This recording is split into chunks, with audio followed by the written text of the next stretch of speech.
as you all know, the managers becomes more and more important in this music economy that we are doing right now. And IMMF, they're going to present themselves, but that's organization that really managers should be in, and there's also a way for artists also to find managers. So if you're looking for managers, want to know what managers do, this is the panel. And now to Jake. Thank you, Peter. I'm Jake. I'm based in London. I'm an artist manager. I'm going to give you a brief intro to the International Music Managers Forum. So it's an umbrella organisation. There's one in Sweden, there's one in Romania, there's one in Spain, there's one in the UK. They're all over the world. Probably the most exciting one at the moment is in India. We heard some stuff about India earlier this morning. And it's a series of, often the artists themselves, many of the artists are self-managed, series of artists and their managers coming together just to discuss the business side. So if the artist works in the creative side and the business side, we just kind of talk about the business bit mainly. We think of the artist as a small and medium-sized enterprise. We think of them as a business. We think of what those businesses need.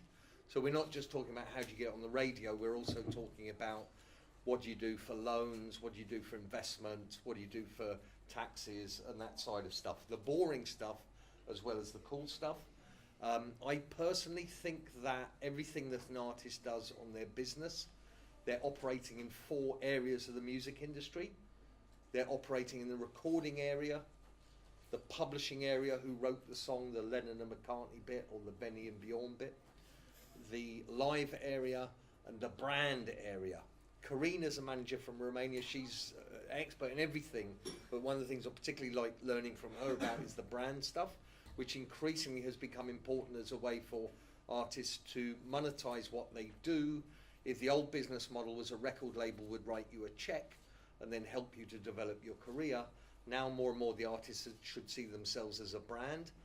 So it's their face, their name on a t-shirt, or it's they're working with brands, a Red Bull, a Nike, or even at a low level local brand is often very useful. The things that are around everything that the manager is doing at the moment is audience development, which would be called something like customer relationships in any other industry. And we're increasingly seeing data as a thing. The amount of content that artists push out, not just music, but also pictures, Instagram, blogs, posts on Twitter, the whole sort of data cloud that's emerging around artists is off the scale. Because music goes so easily into mobile devices, and because there's a social element, the story of the artist, what they stand for, what they're about, what their community means, the data points that are being generated around artists are huge, and we haven't, as an industry, much experience of using that. And obviously that's what a company like Google is doing on YouTube, where they're selling ads. So that's where a lot of the growth is. So one of the most important things that managers are doing at the moment, and remember within managers, I'm including self-managed artists, so the person in the band, let's say it's the drummer, who's responsible for taking care of the business, having to develop skills in data. We think there's a data gap, which means we think all the data points, the information from usage isn't coming back to the artists. That's one of the reasons you would come together as a trade association at a national level or an international level to say, how do we influence policymakers? On September the 12th in Brussels, there will be an EU directive is going to be voted on by members of the European Parliament. When the International Music Managers Forum's EU members have discussed this, we started discussing it in 2015, 2016, the current copyright proposals from the European Commission. We had some ideas that went against pretty much what everyone else in the music industry was saying. So there's a concept called the value gap that basically says YouTube, people like that, they don't pay any taxes, they have huge value from using music, the artists aren't being paid enough. That's the value gap. How do you bridge that gap?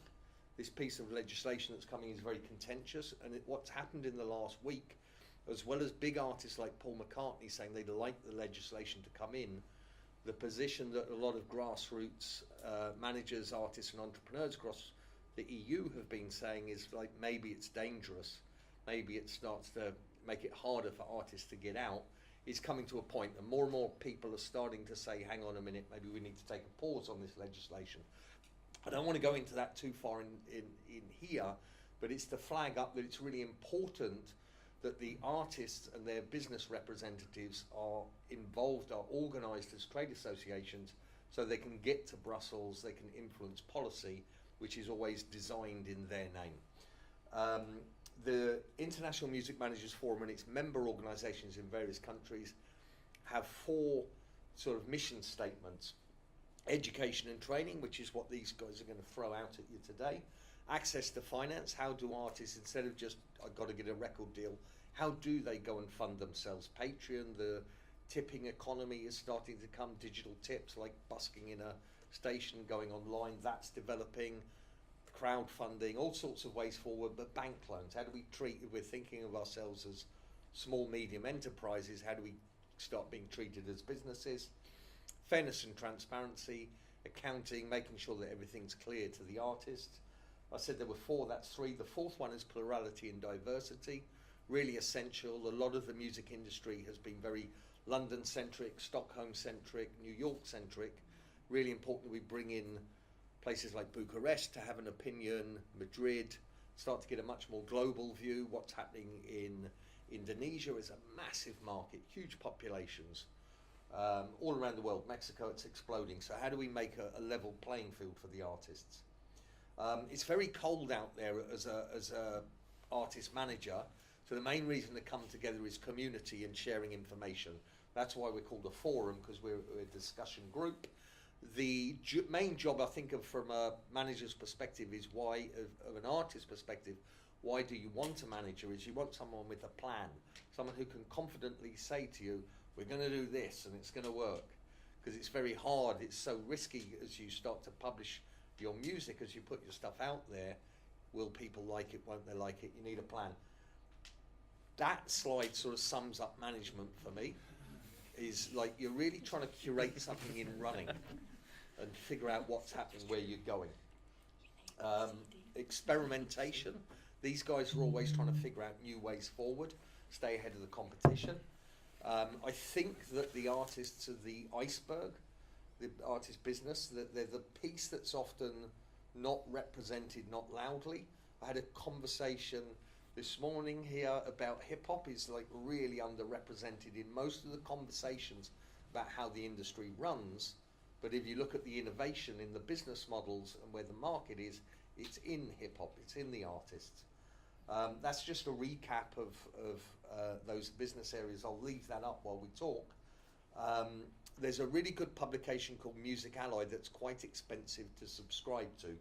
If you send me an email, info@IMMF.com, and just say something like Live at Heart, Sweden, whatever, we'll sign you up for free for a subscription to Music Ally. You'll get daily news feeds. You might get a bit like, oh, it's coming in every day. What you need to do with Music Ally is log on to their website once you have your subscription access and read the download special reports called sandboxes that they do, which will give you amazing insights into here's how the thought leaders are working on Instagram at the moment. Here's what's happening in the Snapchat, things like that. It's really cutting edge information. Great.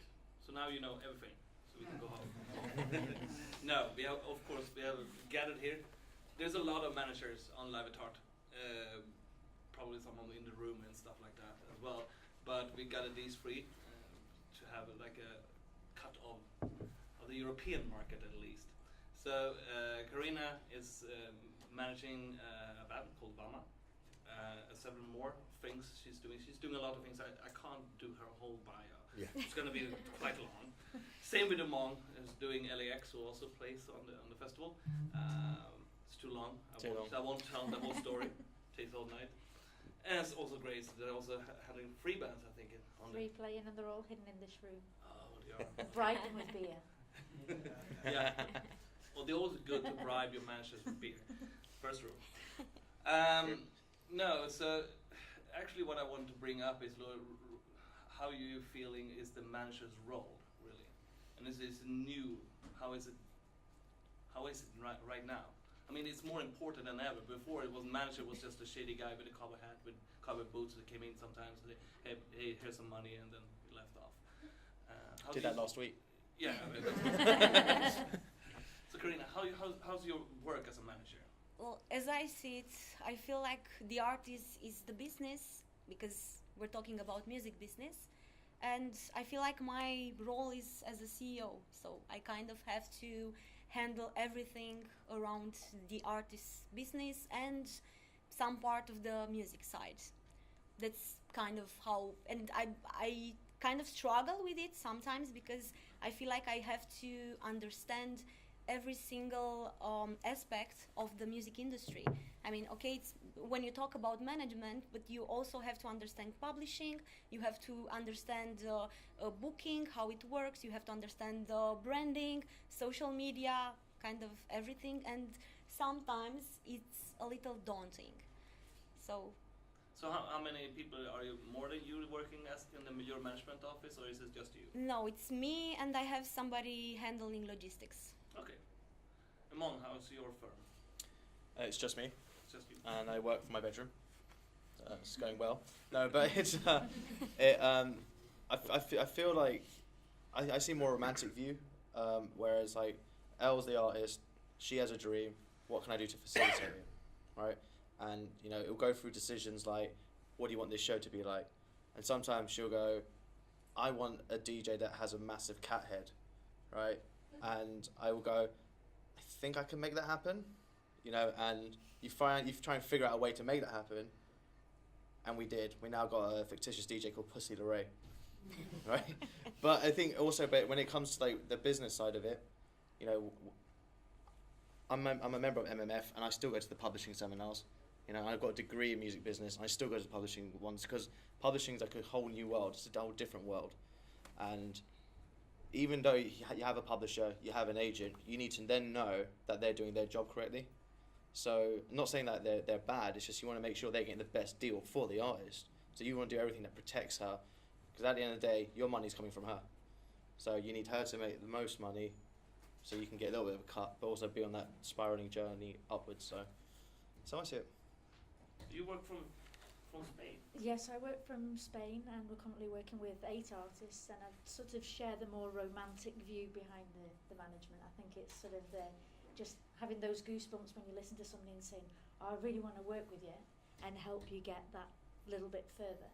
And I think as well, the important thing that we have to take on board is there's no fixed role of a manager. It's not you do A, B and C, because you may work with somebody that says, no, well, I just want to focus on the A and B, and then do all the mixing and matching as you go along. I think that's the key, is to adapt to each of the artists, and you can be even down to correcting their English in the studio when the pronunciation is awful and you go, please no, that doesn't sound right, and like spending days and days and getting the finished project, whereas others artists may come and say, okay, this is our end product, we want you to help us get it in the best hands, in the best way, help us set up the best tours. So I think it's, for me, it's a 100% tailor-made, the function of a manager, depending on what the artist wants in front, and it's making the sort of the project together and being one team based on trust. At the end of the day, you're both striving for the same goal, as you said. Yeah. And it's not I guarantee you this, because you can't guarantee anything. And I think that's a good guarantee. Well, I think Yeah, I can guarantee, I can't guarantee. as you said in the previous talk, at 12 getting into the UK, it's like you can't promise an A, you need a backup plan of B, C, D, endless, because nothing's going to come like that, and you've got to fight for it and be aware of, you know, the chart that you should before. It's not a straight linear path. No? So what we experience right now from the industry is that, I mean, before it was A&Rs, you know, running around with record labels, and they were the ones who was down in dark, shady clubs and picking up the artist. And what I'm feeling right now is like the artist's first actually connections to the business is the managers. It's not the A&Rs. The managers are the ones who approach the A&Rs today. So how do you pick an artist? Why did you pick the Prussians? So the Prussians that are just over there, I'll just introduce the 3 artists, take advantage here. So we've got the Prussians here coming from Mallorca. We've got Adam, who I'm co-managing with alongside Georgina, so he's from the UK, and Dan Milsom are working on the booking and promo. So you can see, you can work with artists from different countries as well. Yeah. So it's like you're not stuck into, it's like what we're telling on the whole premises right now. The music industry is global, and so is the management. And video Skype exists. Yes. And Make we do this that guy every listen. and we do that every week in our PJs. Yeah. You know. So how do you pick them?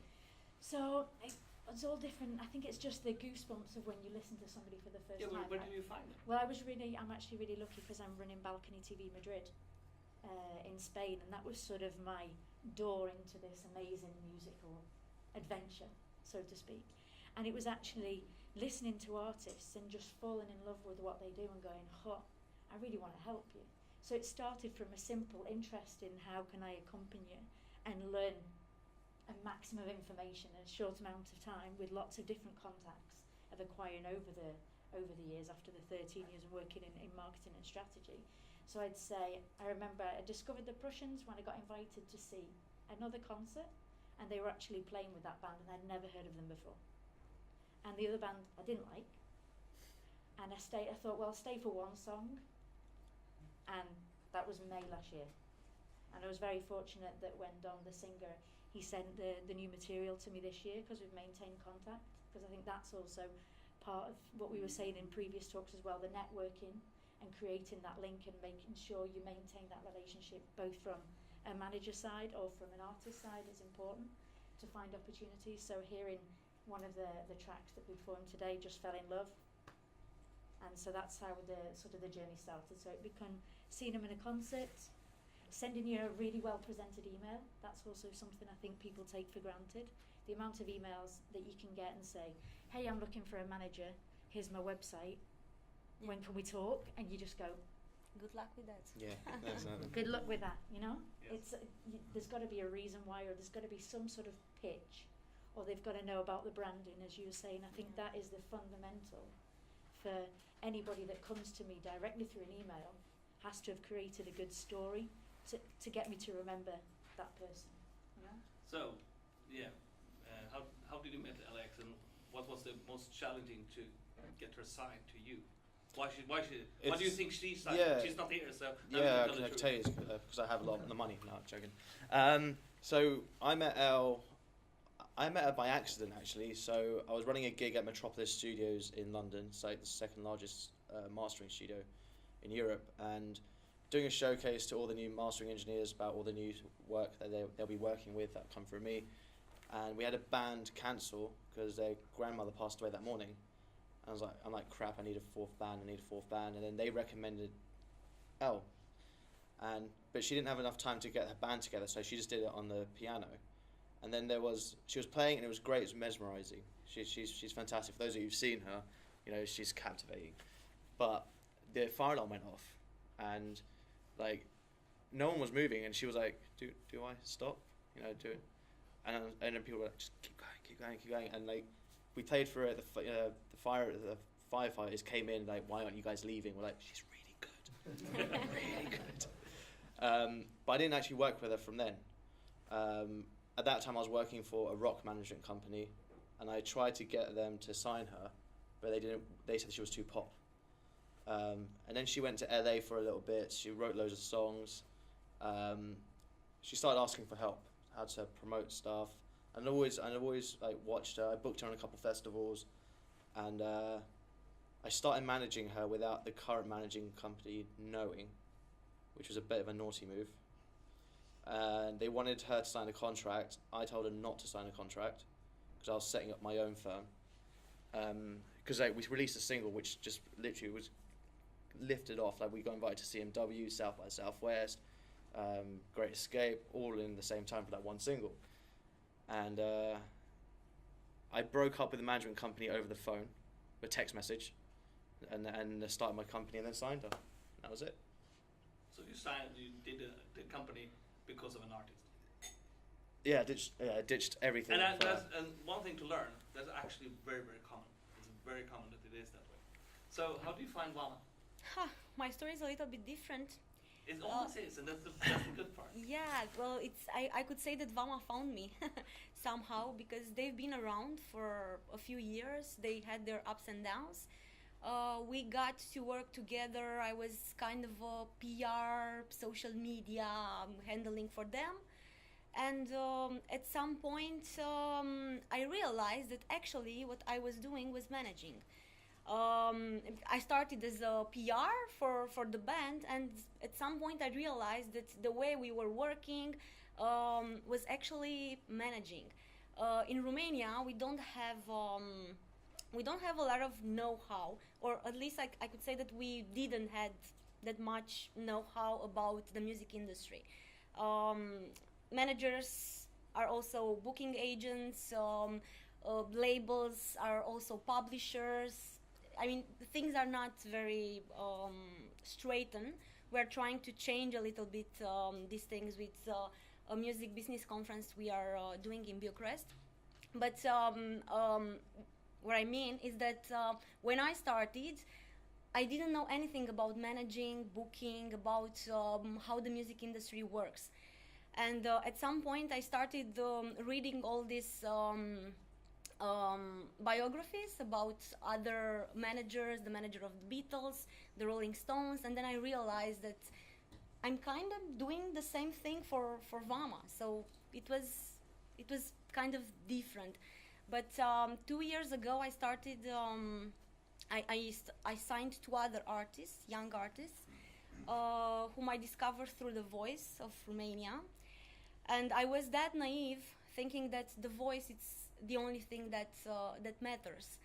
I thought that if I find somebody with a great voice, it's gonna be enough to try to make them into great artists. And I realized that this is not really true. They have to have common values. You have to have the same principles. And I think that even though with VAMA it started somehow by, I don't know, accident, we managed to work together for almost 10 years because we had the same values, and we saw their goals and I don't know, their dreams in the same way. We share the same vision. Yeah, vision. Yeah. And Jake? Yeah, he didn't tell you he's a manager as well. I tend to find them through networking. So it's how did you find you have a great violinist? I know. He's a cello player. He's that great.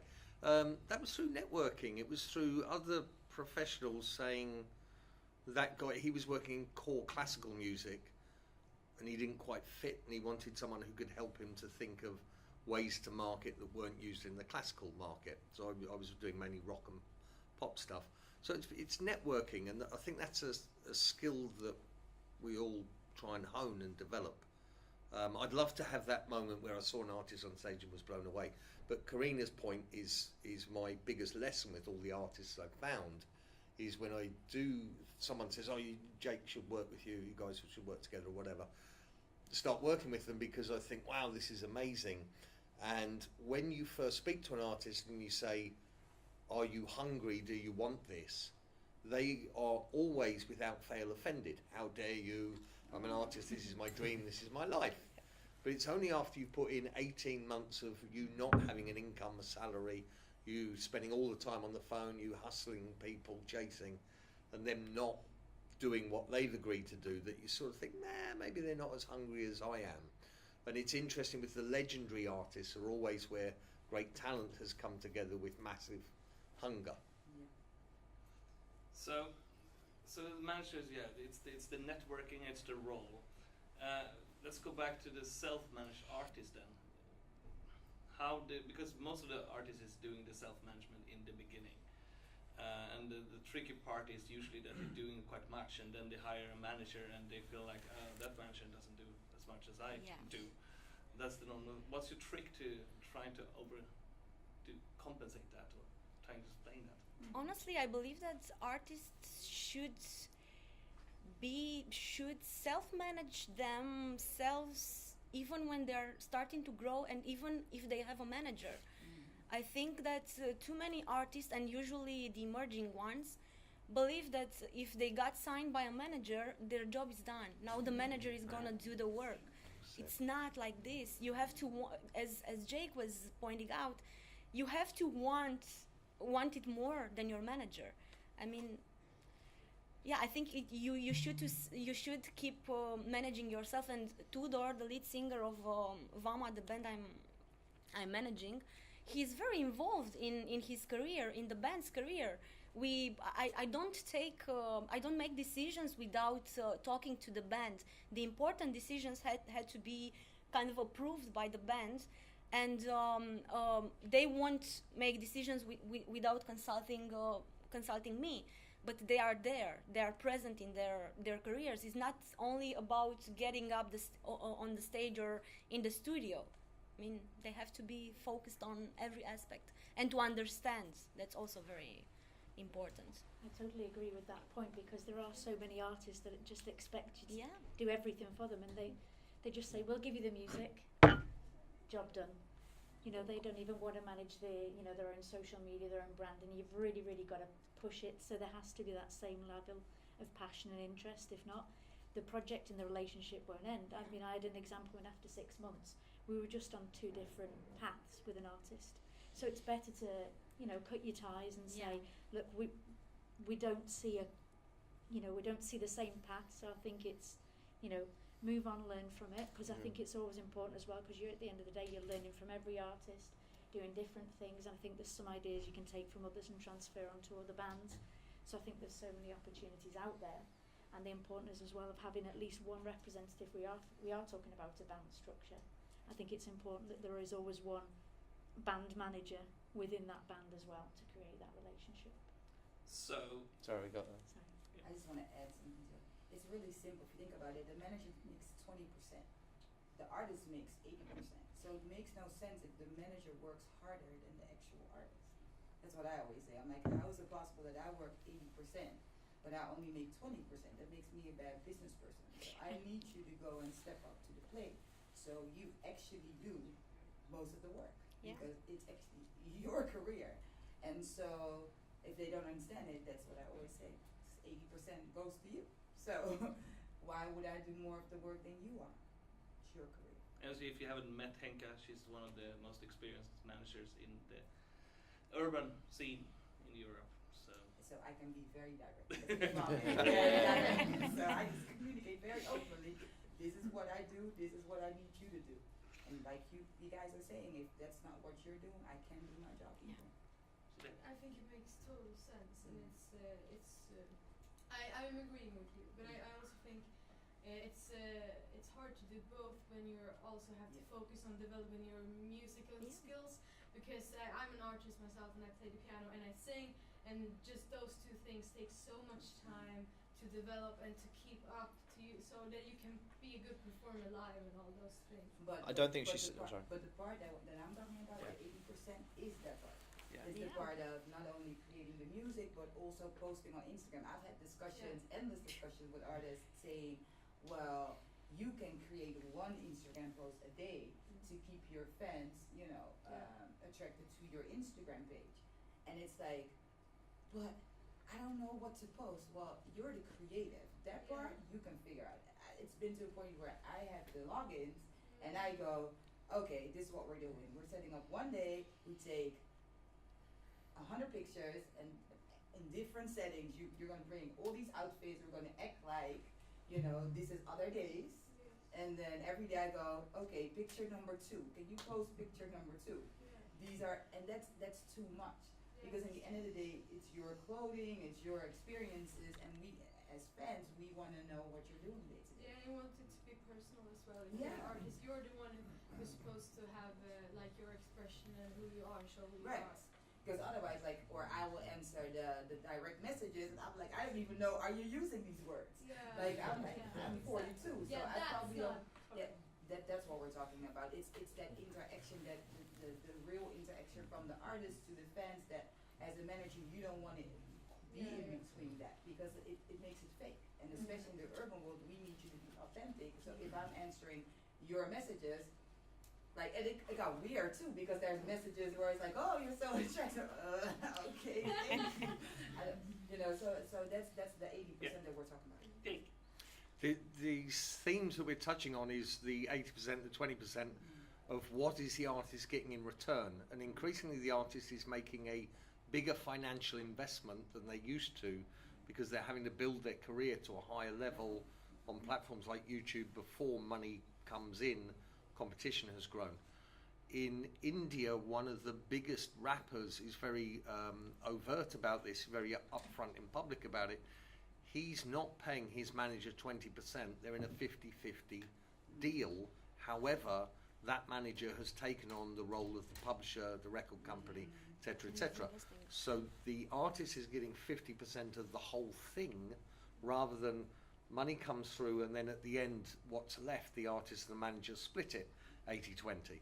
So the overall, the artist is on a much better deal, but that then requires the management company to have more skills.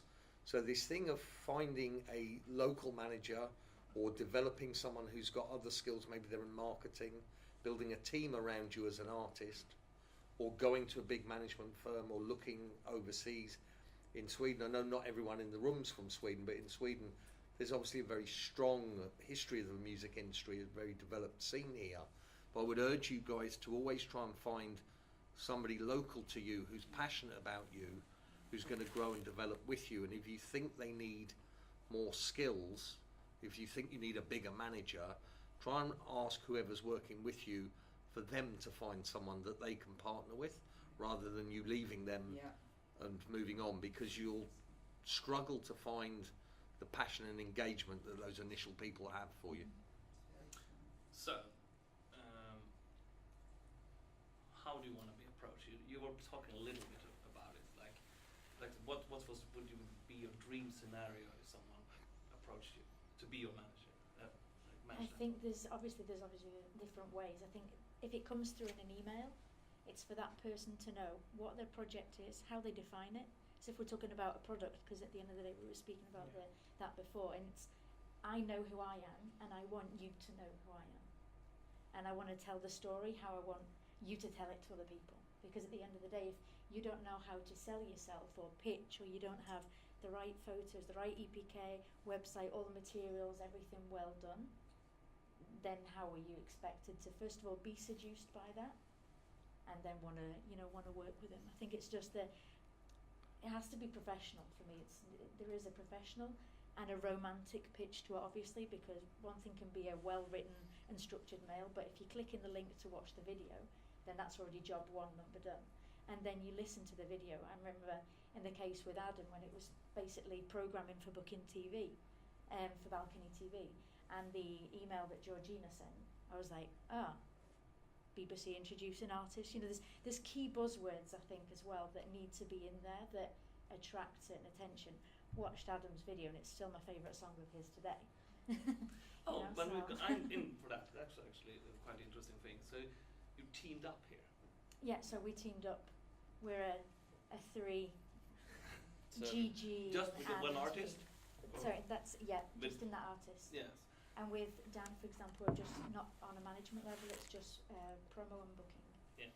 So So I think you it's can have adapting different areas Yeah. of each project. depending on what everybody comes into. So that's obviously when people pitch that way. Obviously, you can fall in love with an artist you see in a concert, and then you just end up in the dream world. But you have to then be sure that you're both in the right zone. You. I particularly don't like it when artists email me asking for management. I've got a million things to do. Like right now, I'm sorting out a tour for next year for my artists. We're doing all the logistics stuff. I'm talking to the MD. We're working with loads of brands, so we're getting photo shoots ready even for next year, right now.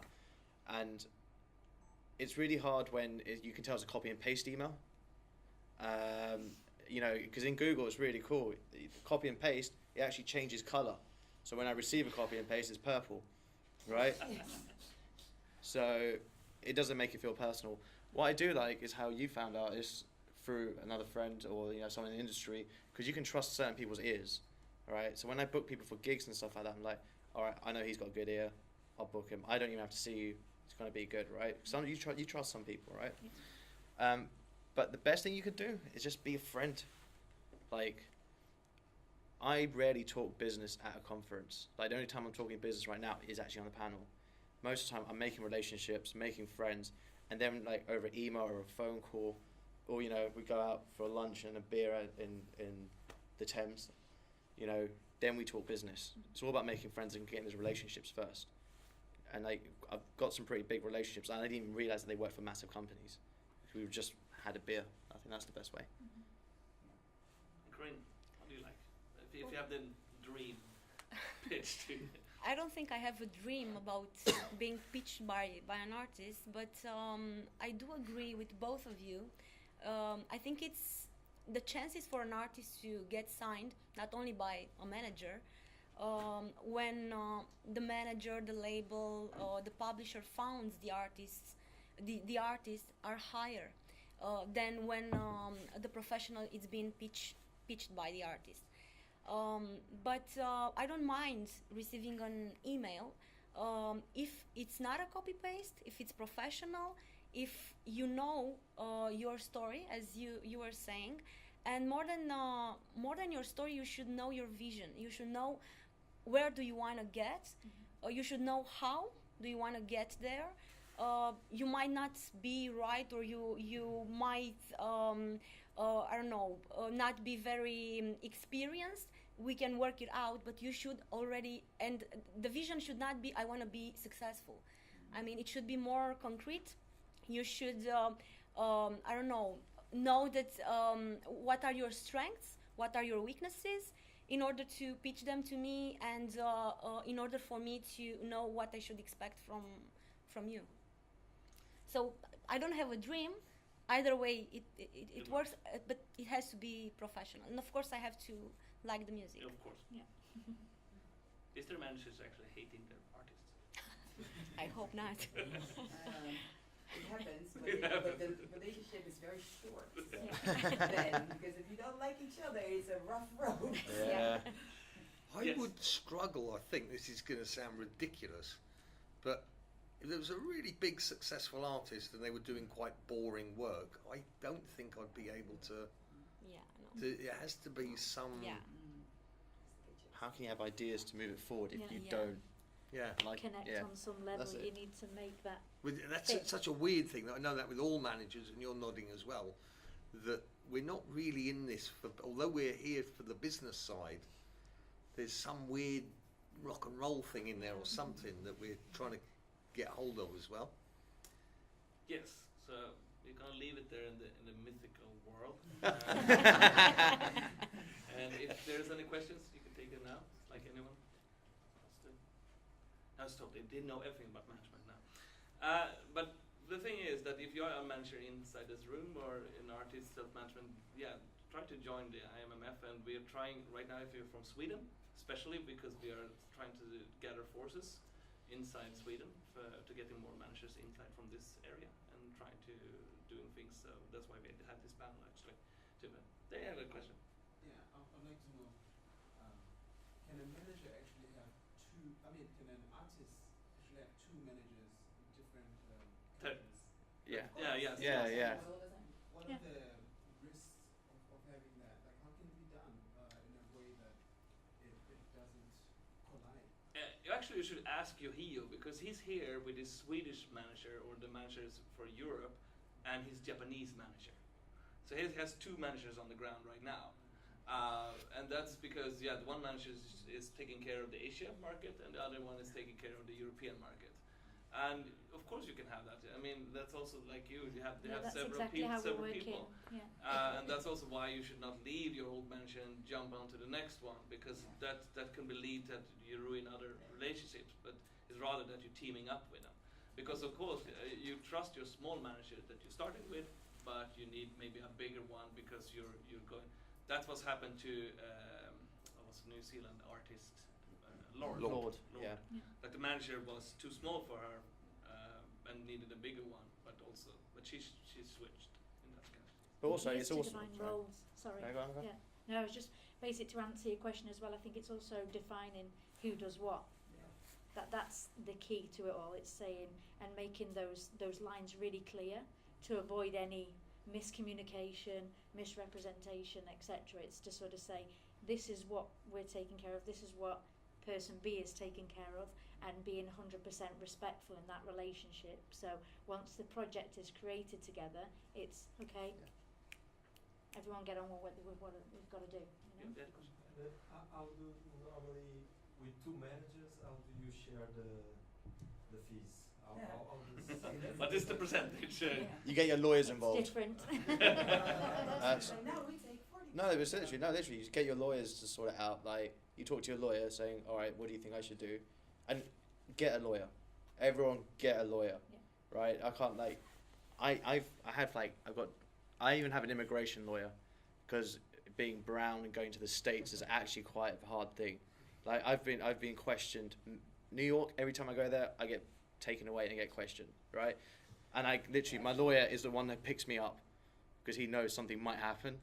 So what I'm saying is, get a lawyer, and entertainment lawyers are great, and know what they are usually nice, right? See if you can get an accountant; they'll help you sort out your finances. If you get a loan, they can help direct you like how best to spend it. You know, join the IMMF. You know, you guys can recommend someone in each territory, right? Yes. Yeah, that's how I got my accountant. I got recommended by the MMF. And also gives me free tickets to Brazil games because he looks after Ronaldo. But you know what I'm trying to say is, like, these, when it comes to like figuring out percentages, when it comes out to like signing contracts for promoters, the tickets, label deals, anything, your lawyer is your best friend, right? And you can't have the same lawyer as your manager. Yeah, like an artist can't have the same lawyer as a manager, and I can be like, yo, contact these guys. But technically, I shouldn't be like, yo, you need to be working with this lawyer, because that's a conflict of interest there. Yeah. All right. But also, if you want double the work from the man, it depends on what you want them to do. If you are getting two managers, so one can do 50% and one can do 50%, then you just split the percentage as you have it right now. So if you would have 20% going to your manager and 80% going to you, you go 10-10, because the workload of the one manager gets less and one manager is added. But if you're expecting the managers to put in, the one manager to keep putting in the same amount of work and the other manager to come in and do the same amount, then it's 40% if you would go by the book. But if you get a lawyer, it might be, well, you know, you're thinking of 12 and a half and 12 and a half because But they can help define your roles within the contract, Yeah. and you can stick to it. And also, I think if you're getting an experienced manager with a lot of big clients with an enormous network, they might want to have 25% for themselves, while the manager that's small in your local territory might go, okay, they're adding so much to the situation, let me lower my percentage. So It's all negotiation. I think the most common example for two managers is what Peter was saying, and you can see a lot of examples is like you have a manager for Europe, and for example, a manager for the US, and even some international management companies have offices for Europe and offices for the US, and then or other territories, and then the income that comes from the US is for the US manager. The income that comes from Europe goes for the European manager. If you have income, you don't. See, but I would disagree. I wouldn't do it like that. I would not do that, because what the problem? But the problem you got with that is, for me, the problem you got with that is, what if the stuff that you're doing in Europe is driving sales in the US? Yeah, exactly. That's not fair. I'm doing all the hard work there. That guy just sitting on his ass. Define a security kind of percentage. Yeah, but that's what I'm saying. That's what I'm saying. You need stuff like that. You need a contract there, because like you're going to get into a massive legal argument over money, and it happens. Like most relationships.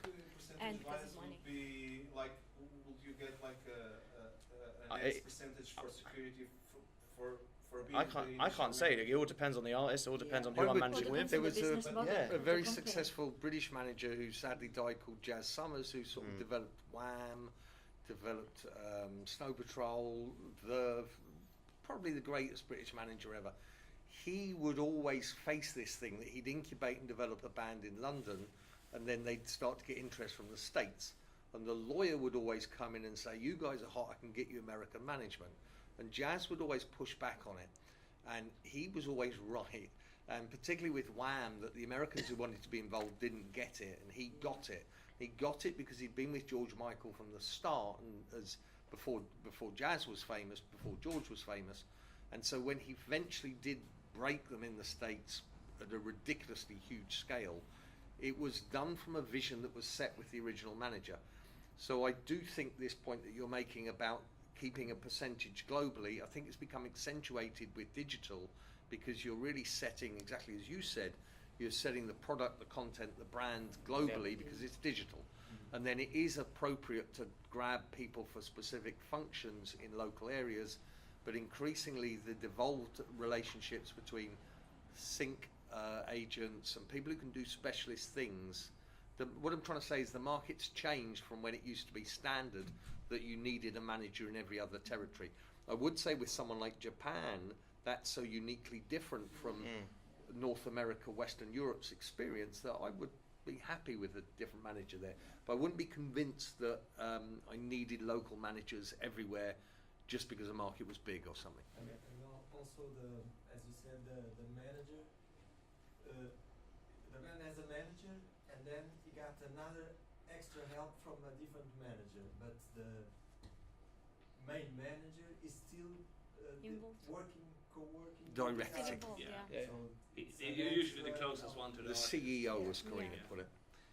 But we have to stop right now because they open the doors, so we get more fresh air, wild air. But hopefully you enjoyed it, and you can talk to them in the corridor when you meet them.